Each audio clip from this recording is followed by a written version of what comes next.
अस्सलाम वालेकुम। Question number 7, equation of plane alpha beta gamma में से पास कर रही है and parallel to each of straight line के। ये प्लेन की इक्वेशन है। मैंने फिगर साथ में बनाई हुई है। फिगर इम्पॉर्टेंट नहीं, बेटर अंडरस्टैंडिंग के लिए बनाई है। Equation of plane passing through point alpha beta gamma, ये इस पॉइंट में से प्लेन पास कर रही है और इन टू लाइंस के पैरेलल है, जो इक्वेशन ऑफ प्लेन है। आपको अच्छी तरह से कंफर्म है, प्लेन का नॉर्मल जो है वो परपेंडिकुलर टू प्लेन होता है।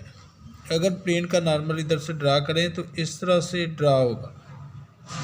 अगर प्लेन का नॉर्मल जो है परपेंडिकुलर टू प्लेन होता है तो ज़ाहिर है ये इन दोनों लाइन के भी परपेंडिकुलर होगा, क्योंकि ये दोनों लाइंस प्लेन के पैरेलल हैं। तो प्लेन का जो नॉर्मल है वो हमेशा परपेंडिकुलर टू प्लेन होता है। ये दोनों लाइंस प्लेन के पैरेलल हैं, तो प्लेन का जो नॉर्मल है वो इन दोनों लाइंस के परपेंडिकुलर होगा। तो परपेंडिकुलर की कंडीशन यूज़ होकर इजीली यहाँ से हम इक्वेशन ऑफ प्लेन फाइंड कर लेते हैं। इक्वेशन ऑफ प्लेन फाइंड करनी है। Equation of plane through point alpha beta gamma with normal A B C. ये जो नॉर्मल है इसके हमने डायरेक्शन रेशियो सपोज कर लिए हैं, ए बी और सी स्मॉल पे हमने सपोज कर ली। तो equation of plane through point with normal A B C किस तरह से आप लिख सकते हैं? जो नॉर्मल होता है, नॉर्मल के डायरेक्शन रेशियोज वो इस तरह से लिखते हैं, प्लस बी और bracket plus C into bracket equal to 0। इस तरह से आप इसको सिंपल फॉर्म में इक्वेशन ऑफ जो प्लेन है वो लिख सकते हैं, इक्वल टू 0। दोबारा से इक्वेशन ऑफ प्लेन, इस पॉइंट में से इक्वेशन ऑफ प्लेन पास कर रही है। नॉर्मल कौन सा है? ए बी सी, वो आपने लिखा A into bracket plus B into bracket plus C into bracket equal to 0। अब ये जो पॉइंट है इसको आपने x में से माइनस कर देना है, x माइनस अल्फ़ा इधर फर्स्ट में, इधर y माइनस बीटा, इधर z माइनस गैमा। तो इस तरह से किसी भी पॉइंट और नॉर्मल से आप इक्वेशन ऑफ प्लेन इस तरह से फाइंड कर सकते हैं। वो आपने एक इक्वेशन लिख ली। उसके बाद नेक्स्ट क्या कंडीशन है? नेक्स्ट है कि ये जो प्लेन है ये इन टू लाइंस के पैरेलल है। तो ज़ाहिर है जो प्लेन का नॉर्मल है वो इन दोनों लाइंस के परपेंडिकुलर होगा। आप लिखते हैं as normal A B C is perpendicular to both lines, so condition of perpendicularity condition of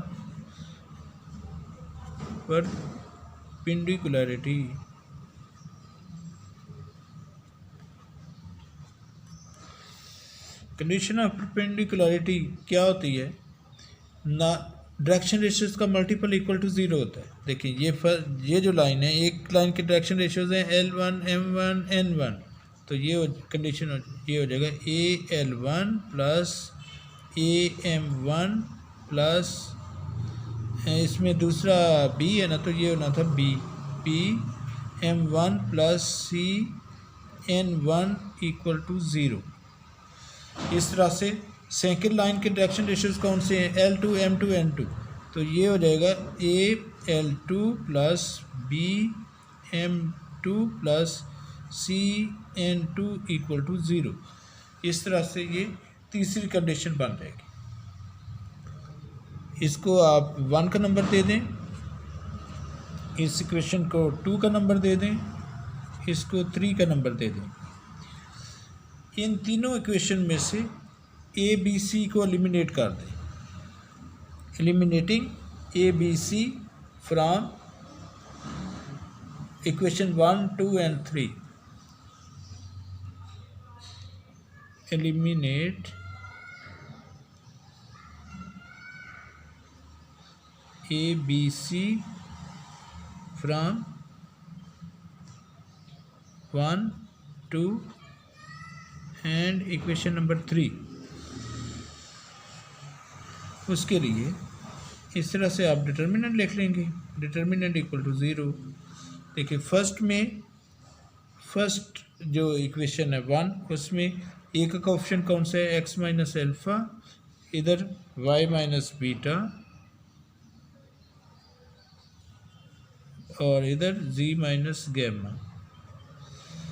अब इस लाइन में, सेकंड लाइन में ए का ऑप्शन कौन सा है, L1 M1, इधर से N1, और इधर ए को एलिमिनेट कर रहे हैं आप। थर्ड इक्वेशन में L2 M2 N2 equal to 0। Answer ये फाइंड हो चुका है, लेकिन बुक से अगर आपने कंपेयर करना है तो आप इस आंसर को ऐसे भी लिख सकते हैं R। लेकिन इसके लिए आप समेशन लगाते हैं,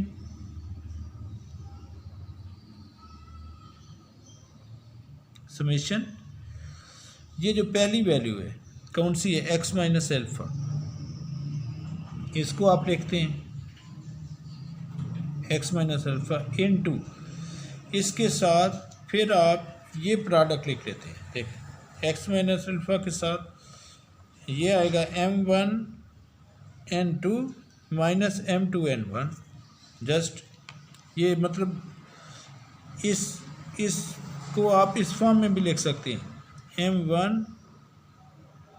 N2 minus M2 N1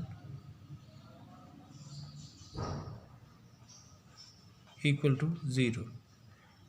answer 2, मतलब ये इसकी आंसर की सेकंड फॉर्म है। जिस तरीके से मर्ज़ी आप लिख सकते हैं। तो ये रिक्वायर्ड प्लेन की इक्वेशन फाइंड हुई है, required plane.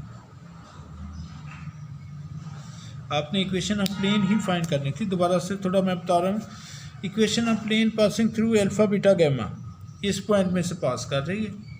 Equation of plane passing through alpha beta gamma, ये नॉर्मल तो हमने खुद से सपोज किया है, क्योंकि प्लेन का नॉर्मल तो होता ही है ना, तो नॉर्मल आपने स्मॉल ABC में सपोज कर ली। इसको आप कैसे लिख सकते हैं, नॉर्मल ऐसे ABC, ब्रैकेट में क्या लिखना होता है, x में से ये पहला पॉइंट माइनस करना होता है, दूसरा y में से, तीसरा z में से, तो इक्वल टू 0।